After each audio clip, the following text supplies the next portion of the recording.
While setting up story time at the library, an 8-year-old asked, "Have you ever played the Hunger Games?" I smiled. Like the movie with Katniss Everdeen? No, silly. It's when we see who cries first from being hungry. I never lose anymore, but Millie still does. Her little sister, maybe 5, was sitting in the corner clutching her stomach. "How long do you play this game?" I asked, keeping my voice light. "My record is 3 days." Ava beamed with pride. "Daddy marks it on the fridge chart." Millie only made it 1 day before she cried like a baby. My assistant Jackie shot me a glance. That's when I noticed how Ava's dress hung loose on her frame. "That's impressive," I said, trying to keep my voice steady. "Do you play this game a lot?" "Every week, sometimes twice if we've been bad. Like when I forgot to clean my room, I had to play for 4 days. 4 days is a really long time without food," I said, watching her stuff crackers in her pockets. "What happens when someone loses?" "They have to wait longer. Daddy says only weak kids need food every day." Millie whimpered from her corner. "My tummy hurts all the time." Ava whipped around.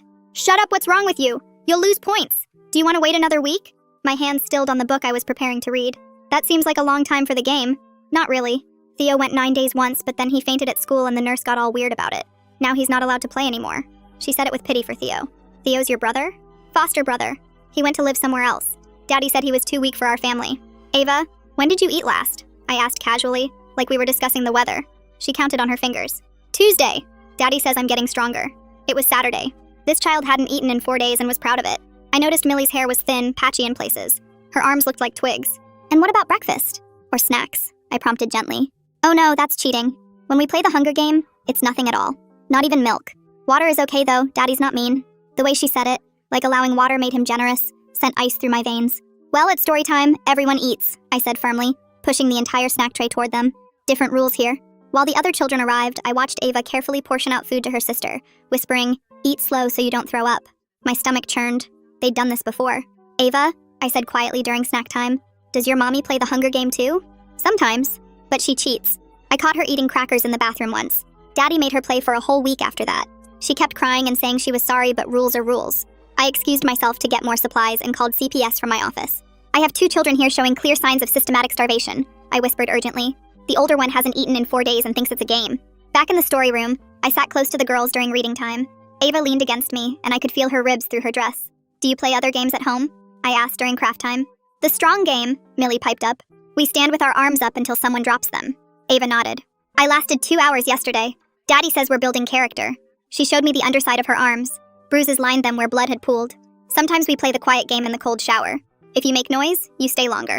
I documented everything on my phone while pretending to take pictures of their crafts. When Ava stood up, I noticed her legs were mottled with purple marks. "Those look like they hurt," I said gently. "Only weak kids feel pain," she recited. "Daddy's making us strong for when the world gets hard." Their mother arrived to pick them up, designer purse swinging, looking annoyed. "Come on, girls. We have training this afternoon." I handed Ava an extra bag of snacks for the road. Her eyes went wide. "But I haven't earned food yet." Her mom shot me a look to see if I'd catch on. "Storytime food is free," I said with an innocent smile. "No earning required." As they left, Millie turned back and waved with a smile that broke my heart. 2 hours later, CPS arrived at their house with police backup. The investigation revealed a nightmare. Food charts on the fridge showed Ava once went 82 hours without eating for talking back. But that wasn't the worst part. When they searched the house, they found Theo's room. The foster brother who went to live somewhere else. He hadn't gone anywhere.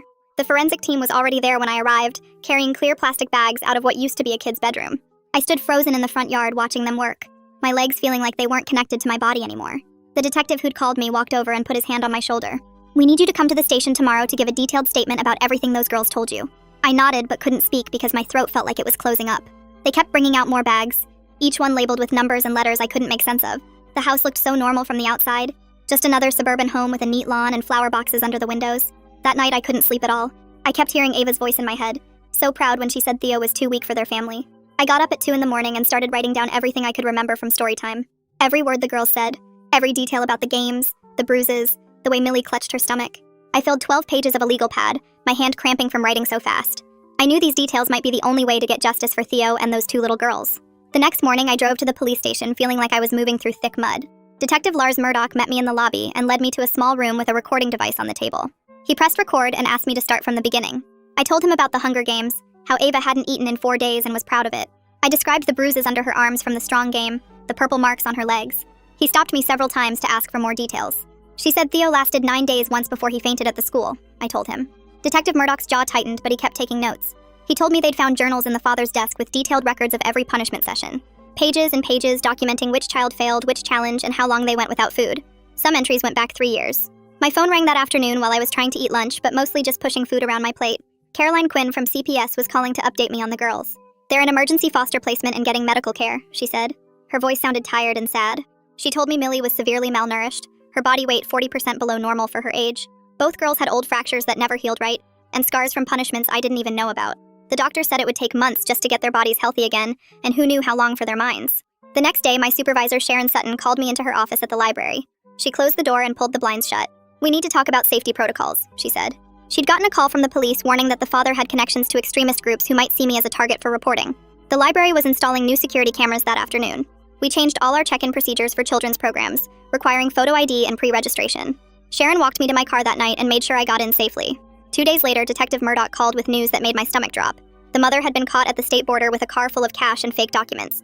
She was trying to run but got pulled over for speeding. They arrested her as an accomplice to murder and child abuse. She kept claiming she was a victim too, that her husband forced her to participate. The detective didn't sound like he believed her. "She watched those kids starve and did nothing," he said. The story hit the local news that weekend, and my phone didn't stop ringing. Parents were calling the library in a panic, asking if their kids were safe at Storytime. Sharon and I spent all of Monday fielding calls and emails. We held an emergency parent meeting that night to reassure families. "Your vigilance is exactly what protected Ava and Millie," Sharon told them. We explained our mandated reporter training and how we watch for signs of abuse. Some parents thanked me, but others looked at me like I should have known sooner. Caroline Quinn called again on Tuesday, asking for my help with the case file. "I need you to write out a detailed timeline of everything that happened during Storytime," she said. She explained that my documentation and quick action gave them the evidence to remove the girls immediately. "You probably saved their lives," she said. I spent 3 hours writing out every minute of that Saturday, including exact quotes from what the girls said. I attached the photos I'd taken of their crafts, which also showed the bruises on their arms. 3 days after the discovery, I got a call from someone named Sierra Collins. She introduced herself as the assistant district attorney handling the criminal case. "I need to talk to you about being a witness," she said. She explained the charges they were filing against both parents. 3 counts of murder for Theo and the 2 other foster kids they'd found buried in the backyard. Multiple counts of torture and child abuse. Conspiracy charges. "They're both facing life sentences," she said. She needed me to testify about what I witnessed and what the girls told me. The worst update came a week later when Caroline called again. "Ava keeps asking when the game will be over," she said. The little girl still thought this was all part of her father's training. She wanted to go home and show him how strong she was being by not crying in foster care. The trauma specialist working with her said Ava didn't understand yet that what happened wasn't normal. She thought all kids played these games and she was special for being so good at them. It would take extensive therapy just to help her understand that what her parents did was wrong, that she deserved food and safety and love without having to earn it through pain. Detective Murdoch called me the next morning while I was sorting books at the library, and his voice sounded different, heavier somehow. He told me the forensic team had found something else on the property. 2 more shallow graves near the back fence where the neighbors said they remembered other foster kids who supposedly went to live with relatives. The way he paused before saying the word graves made my hands stop moving on the book cart. He said the neighbors remembered a boy named Isaac who was there 2 years ago and a girl named Alice before that. Both foster placements who the father told everyone had been reunited with family members. I sat down hard on my desk chair as he explained they were expanding the investigation to track down every child who had ever lived in that house. The local news ran the father's arrest photo that afternoon, and seeing his face made everything worse because he looked so normal. Just a regular suburban dad in a polo shirt with a slight smile. His lawyer was already on TV claiming this was all a misunderstanding about alternative parenting methods and that any deaths were tragic accidents from children who couldn't handle proper discipline. I watched him stand outside the courthouse steps, telling reporters that his client was a devoted father who believed in preparing children for a harsh world, and that mandated reporters like me had blown everything out of proportion. Caroline called while I was watching to tell me the girls had been placed with an experienced foster family who specialized in severe trauma cases and were having to introduce food slowly because their bodies couldn't handle normal portions after years of starvation. She said Millie had thrown up 3 times trying to eat a regular breakfast, and Ava kept hiding food under her pillow because she didn't believe it would keep coming. The foster mom was weighing their portions and keeping detailed logs of everything they ate to help their stomachs adjust gradually. 2 days later, Sharon told me there was a mandatory meeting at the county office about the case, and when I walked into the conference room, it was packed with social workers and supervisors. The CPS director stood at the front with a thick file explaining that their office had received 3 prior reports about the family over 5 years, all closed as unfounded after home visits. She read from the reports, and each one described concerns about the children looking thin or having bruises, but the parents had explanations that seemed reasonable at the time. Everyone in the room looked sick as she showed us photos from those visits where you could see Theo in the background, alive and smiling but clearly underweight. One caseworker started crying when she realized she had done one of those visits, and believed the father when he said the kids were just naturally small. That same afternoon, I got a call from a number I didn't recognize, and when I answered, a woman introduced herself as the mother's defense attorney. She said her client wanted me to know she was also a victim, and hoped I would provide a statement supporting her claim that she was forced to participate. I told her I couldn't help and hung up immediately, then called Sierra Collins to report the contact. Sierra warned me this was a common tactic, and to document any attempts at contact, but not engage because the mother's lawyer would try to twist anything I said. The following week, I had to attend family court where Dr. Kurt Frey testified about the girls' medical conditions, and I sat in the back taking notes for my own records. He showed x-rays of Millie's bones, explaining she had permanent growth stunting from malnutrition and would likely never reach normal height for her age. Both girls had bone density problems that would require years of calcium supplements and careful monitoring. And Ava had nerve damage in both arms from holding them up for hours during the strong game. He said the damage was consistent with torture techniques, and some of it might be permanent. 2 weeks after the initial arrest, I found a subpoena in my mailbox, requiring me to testify at the preliminary hearing to determine if there was enough evidence for trial. Sierra met with me the next day in her office, going through exactly what questions she would ask and what to expect from the defense. She reminded me to stick to only what I witnessed directly, not what I thought or felt about it, and to speak slowly and clearly for the court reporter. The morning of the hearing, I put on my most professional outfit and drove to the courthouse with shaking hands. The courtroom was smaller than I expected, and when they brought the father in wearing an orange jumpsuit and shackles, I had to focus on my breathing to stay calm. I took the stand and raised my right hand to swear to tell the truth, while he stared at me from the defense table with those same cold eyes. Sierra asked me to describe what happened at Storytime, and I carefully explained finding the bruises on both girls' arms, documenting everything on my phone and calling CPS immediately. The defense attorney stood up for cross-examination and tried to suggest I had misunderstood normal childhood games and overreacted because I wasn't a parent myself. He asked if I had coached the children to say certain things or led them with my questions, but I firmly explained that Ava had volunteered all the information while proudly describing her Hunger Game record. After 2 days of testimony from multiple witnesses, including the forensic team and medical experts, the judge made her ruling. She found sufficient evidence for trial on all charges, including 3 counts of first-degree murder, after seeing the food charts, the graves, and hearing how systematically these children were tortured. Both parents were ordered held without bail as flight risks and dangers to the community, and the judge specifically noted the father showed no remorse, even when confronted with evidence of dead children. A week later, Caroline called with an update that was somehow both heartbreaking and hopeful about Ava's progress in therapy.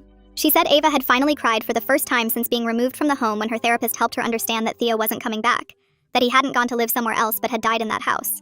It was horrible to hear, but the therapist said it was actually progress because Ava was starting to feel real emotions again, instead of the numbness her father had trained into her.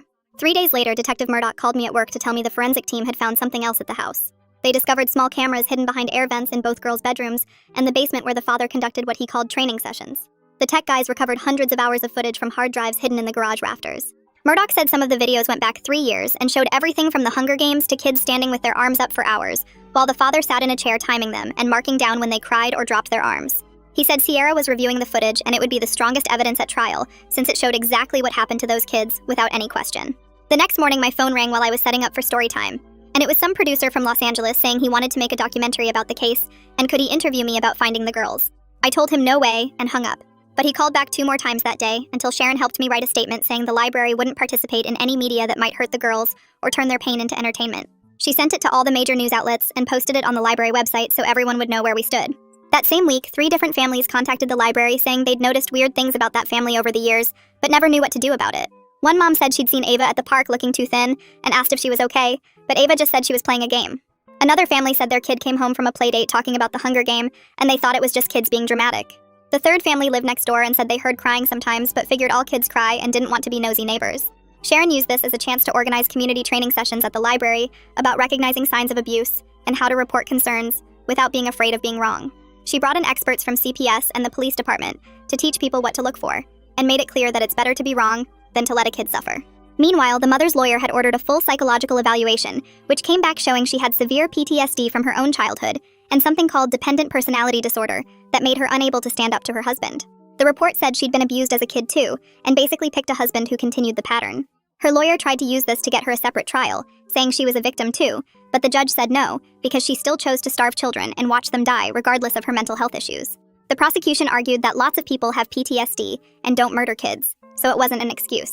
About a week after that, Detective Murdoch discovered something that made everything even worse. While going through the father's computer, they found he was running an online forum for parents who believed in what he called radical resilience training for children. There were over 200 members from all over the country sharing tips on how to make kids stronger through hunger and pain and cold. Some parents posted pictures of their kids' bruises like trophies and talked about how many days their children went without food. The FBI got involved immediately and started tracking down every single member to check on those kids. Murdoch told me they expected to find dozens of abused children across multiple states, all because this guy was spreading his sick ideas online and making other parents think it was good parenting.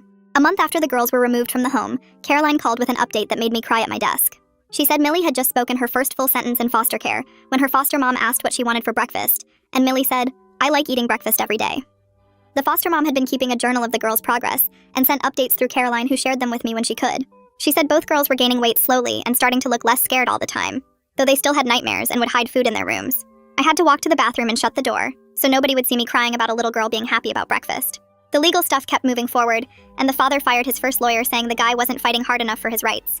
He hired some new lawyer known for defending extremist groups and militias, who immediately filed a bunch of motions claiming the father was persecuted for his religious beliefs and his constitutional right to raise his kids how he wanted.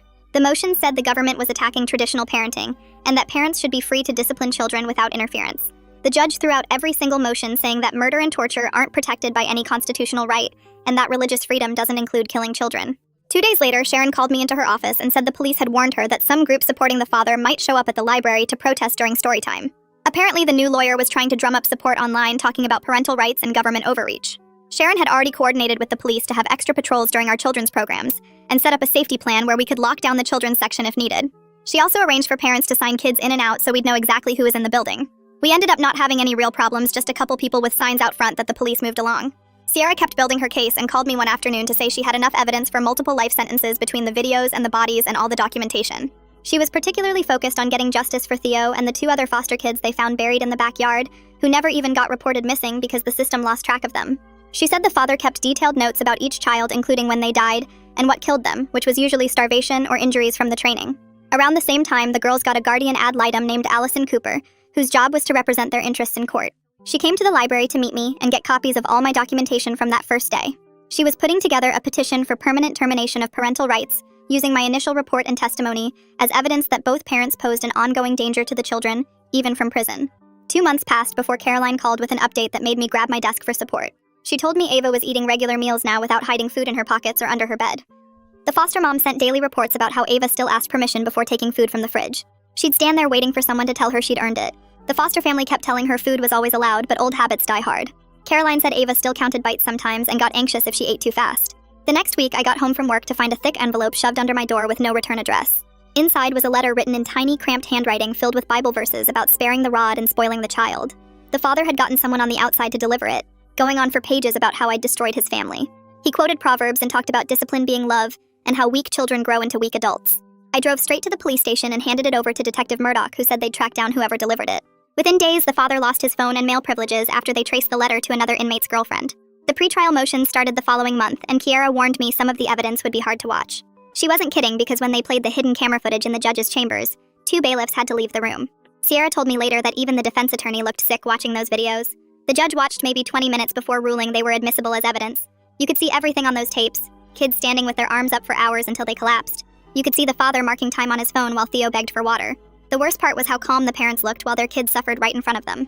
A week later, Sierra called to tell me the mother's lawyer wanted to make a deal. The mother would testify against her husband if they'd reduce her sentence from life to 25 years. She claimed she had information about how Theo died that only she knew. Sierra was considering it because the mother's testimony could guarantee a murder conviction.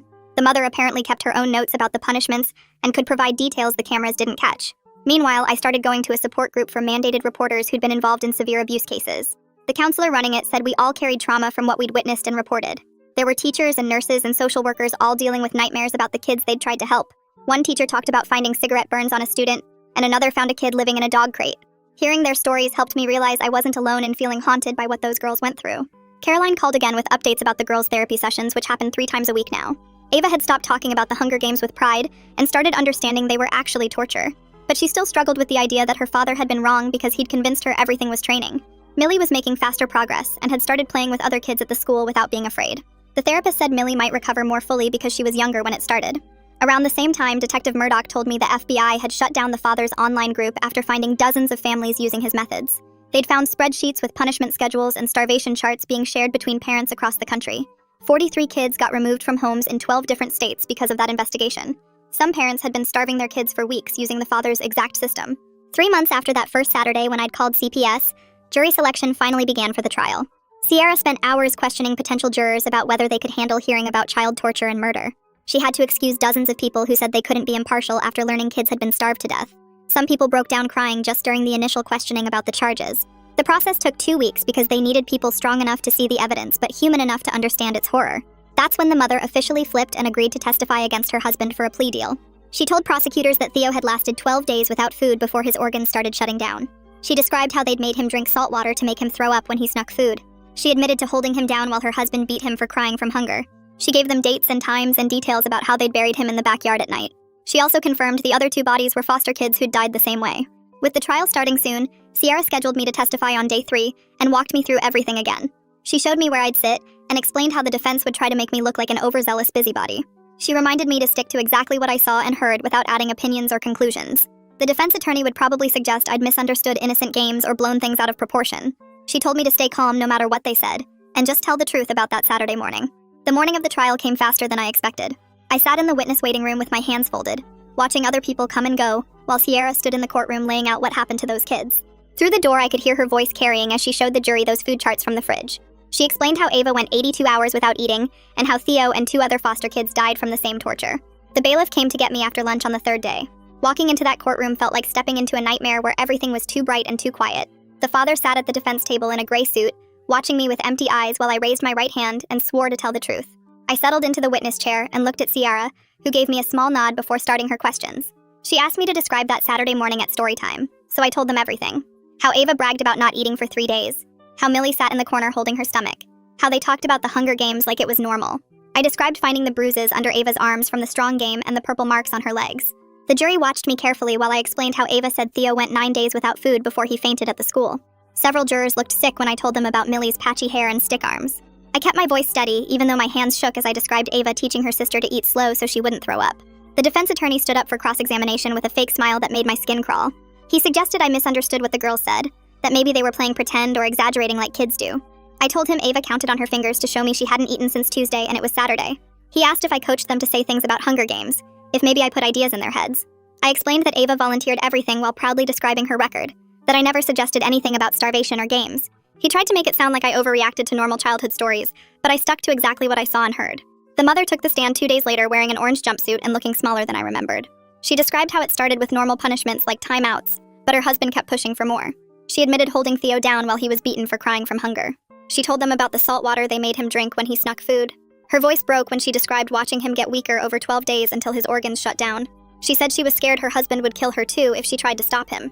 The prosecutor asked why she didn't call for help, and she just stared at her hands without answering. Dr. Frey came next with a laptop full of medical files that made the jury gasp. He showed x-rays of old fractures in both girls' arms and ribs that never got treated. He had photos of scars on their backs from belts and switches. He explained how Theo's body would have broken down during those 12 days without food, how his organs would have failed one by one while he suffered. He said Millie had permanent growth damage from years of starvation, and both girls had nerve damage from the punishment games. The judge called a recess after his testimony because one juror started crying. On day 7, they played the videos from the hidden cameras the father installed in the kids' rooms. The judge only allowed certain parts because he said the full footage was too disturbing for court. Even the edited segments made people in the gallery leave the room. You could see Ava standing with her arms up for hours until she collapsed. You could see Millie locked in a closet screaming while the timer on screen showed she'd been there for 6 hours. The worst part was hearing the father's voice calmly explaining that only weak children needed food or comfort. Detective Murdoch testified the next morning with boxes of evidence stacked beside him. He showed the punishment charts with detailed records of which kid failed which challenge and for how long they went without food. He presented the father's journals where he wrote about breaking the children's spirits to make them strong. He described finding the 3 shallow graves in the backyard with the remains of Theo and 2 other foster kids. He kept his voice professional while reading entries about forcing kids to stand in freezing showers or making them hold heavy books over their heads for hours. The defense tried to paint this as alternative parenting, but Murdoch just pointed to the graves and said, "Dead children aren't strong children."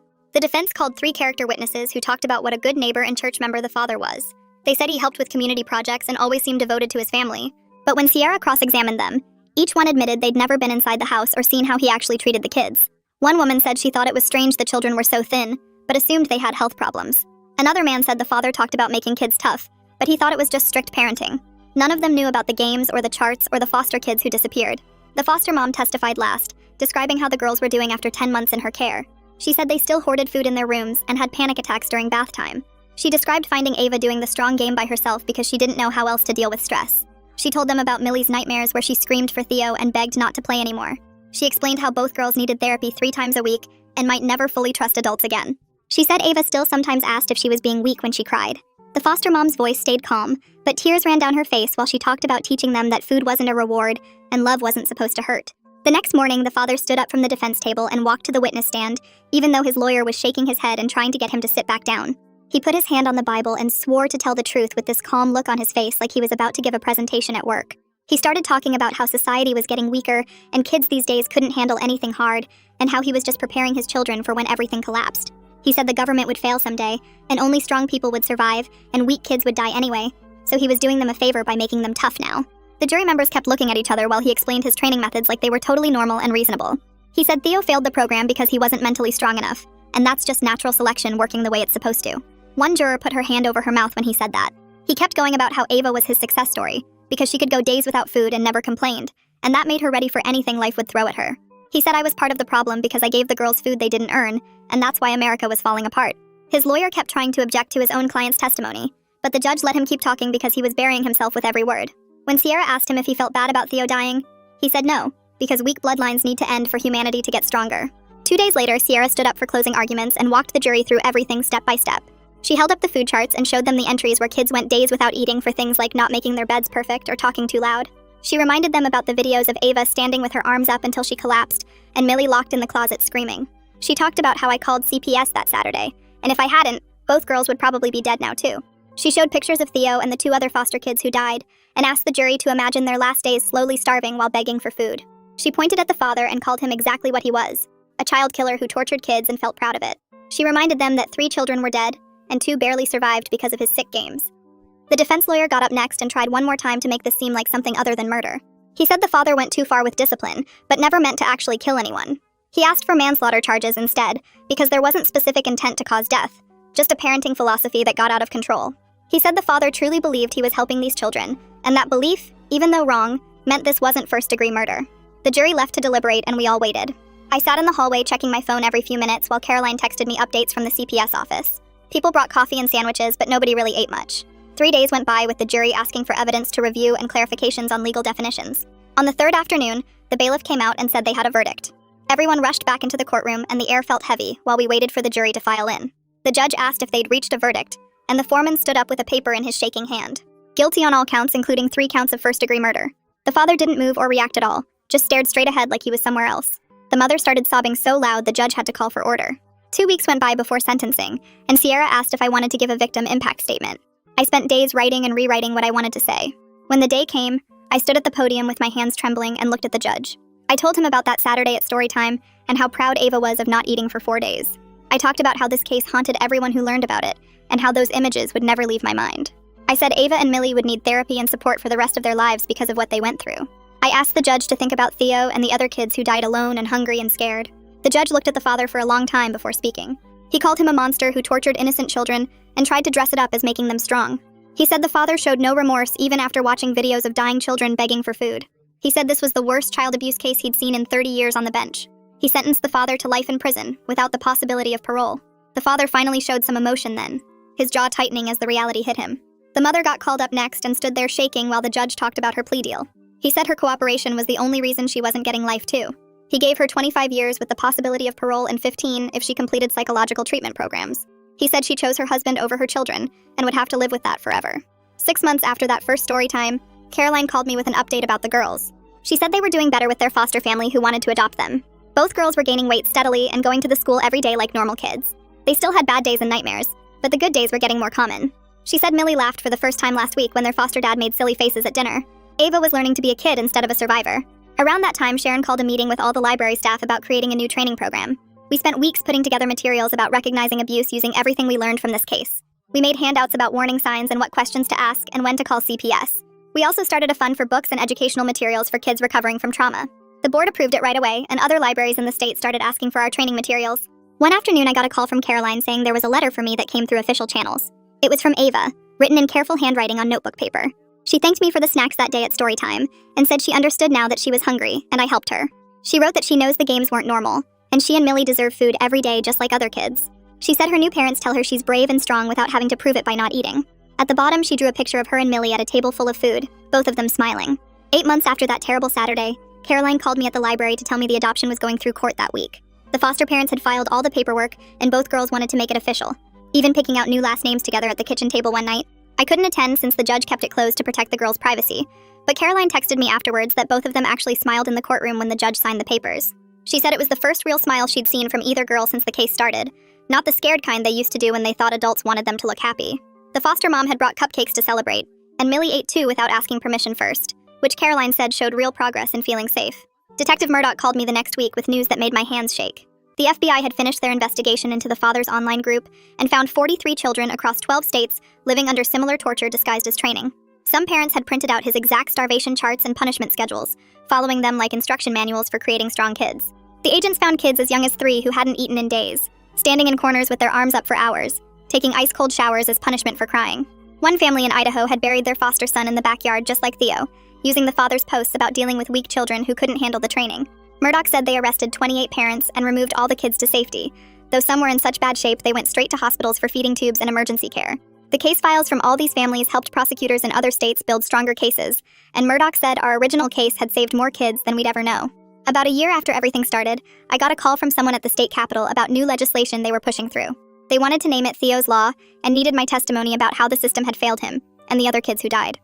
I drove 3 hours to the Capitol building and sat in a room full of lawmakers while I explained how homeschooled kids could disappear from oversight, how 3 previous reports about this family got closed without proper investigation.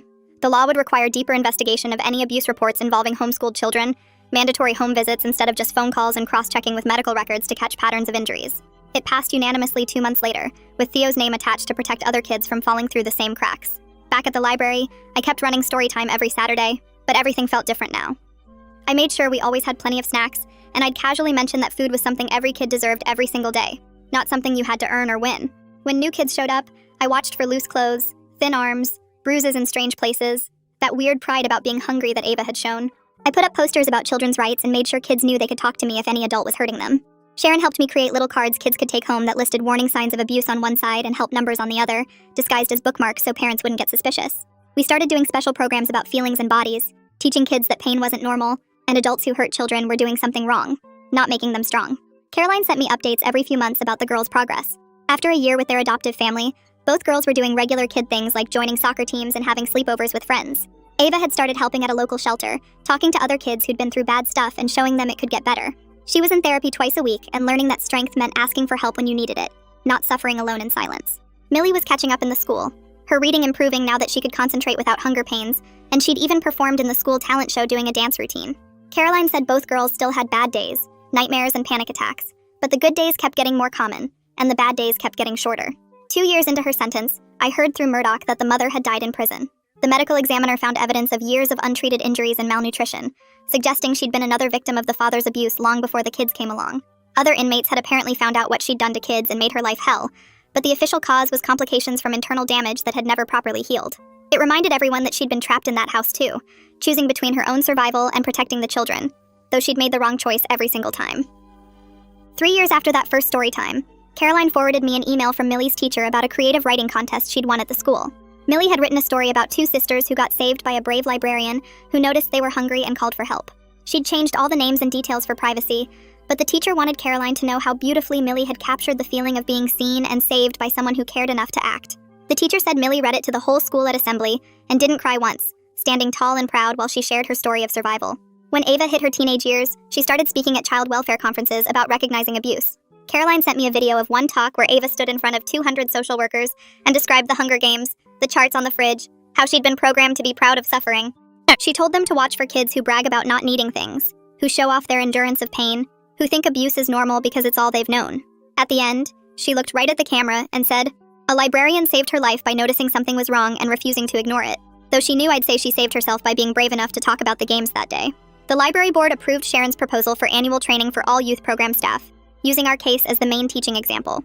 We brought in experts to teach about trauma responses, mandated reporting, and how to create safe spaces where kids felt comfortable disclosing abuse. We practiced how to ask gentle questions, how to document concerns, when to call CPS versus when to gather more information first. Other libraries across the state started requesting our training materials, and within 2 years it became part of standard orientation for anyone working with kids in public programs. 5 years after everything began, Caroline sent me one last photo that made me cry at my desk. It showed Ava and Millie in graduation caps and gowns, standing between their adoptive parents, holding their high school diplomas and grinning like regular teenagers. Both girls looked healthy and strong in the real way, not the twisted version their birth father had tried to create through starvation and pain. Caroline's note said Ava was heading to college to study social work, while Millie had gotten into art school, both of them determined to help other kids who'd been through darkness. Their adoptive parents had given them everything they'd needed to heal, therapy and patience and unconditional love, though Caroline said the girls had done the hard work of learning to accept that love and believe they deserved it. That photo still sits on my desk at the library, A reminder that one moment of paying attention can change everything, that speaking up when something feels wrong can be the difference between life and death for a child. 7 years after that first Saturday, Caroline forwarded me another email that made me grab tissues from my desk drawer. Ava had gotten her acceptance letter to the State University's social work program, along with a scholarship for survivors of childhood trauma. The email included a photo of her holding the letter, grinning next to Millie, who was waiving her own acceptance to the local art college. Caroline's note mentioned that Ava had written about wanting to specialize in recognizing hidden abuse in her application essay, describing how one person noticing small signs had saved her and her sister from dying like Theo and the others. Millie's portfolio for art school included a series of paintings about hunger and healing that her teachers said were powerful enough to make viewers cry. Their adoptive parents drove them to campus visits where Ava asked detailed questions about internship programs at Child Protective Services, while Millie spent hours in the art therapy studios learning about using creativity to help traumatized kids process their experiences. I sent them both congratulations cards with library bookmarks tucked inside, remembering that scared little girl who once thought going 4 days without food made her strong. Every Saturday morning, I still unlock the library's children's section for story time, setting out juice boxes and crackers while watching each child who walks through the door. I notice things now that I might have missed before, like the boy whose sleeves never quite cover the marks on his wrists, or the girl who flinches when her dad raises his hand to wave goodbye. I keep CPS on speed dial and document anything concerning with photos on my phone, knowing that one call can mean everything. Last week, a new girl named Alice told me proudly that she only needs 3 hours of sleep because her stepmom is teaching her to be tough, and I felt that familiar cold feeling in my stomach as I reached for my phone. Thanks for hanging out with me through all these questions and wonderings today. I had a lot of fun just sharing this time with you all and seeing where it went. If you made it to the end, drop a comment. I love reading all your comments.